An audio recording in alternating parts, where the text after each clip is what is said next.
நம்ம கதையோட நாயகி லக்ஷ்மி, மகாலட்சுமி.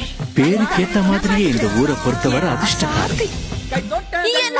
லக்ஷ்மியை கூட்டிட்டு வந்தா 2 உயிரையும் காப்பாத்திடலாம். குழந்தை நல்லபடியா பிறக்கணும். ஊருக்கு உதவுற இவளோட அதிர்ஷ்டம் இவ வாழ்க்கைக்கு. எங்கடி போய் ஊரை சுத்திட்டு வர? லக்ஷ்மி, குடிக்க கொஞ்சம் தண்ணி கொடு. லக்ஷ்மியை அடைய நினைக்கிற மாம, ஏமாத்த துடிக்கிற பெரியம்மா.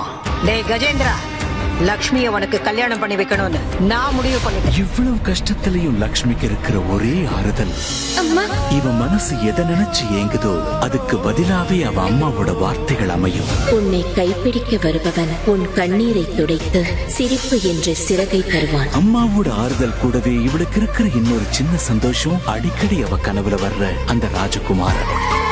கனவுல வந்த அந்த ராஜகுமாரன் நிஜத்திலையும் வந்தான். ஆனா அவனுக்கு இன்னொரு வாழ்க்கை இருக்கு. திவ்யா, திருவும் திவ்யாவும் உயிருக்குயிரா காதலிக்கிறாங்க. காலம் போட்ட சிக்கலான கோலத்துல சிக்கிக்கிட்ட மகாலட்சுமி, திருக்குமரன், திவ்யஸ்ரீ கதையை தான் இனி வரும் நாட்கள்ல பார்க்க போறீங்க. திருமாங்கல்யம் வரும் திங்கள் முதல் இரவு 7:30க்கு.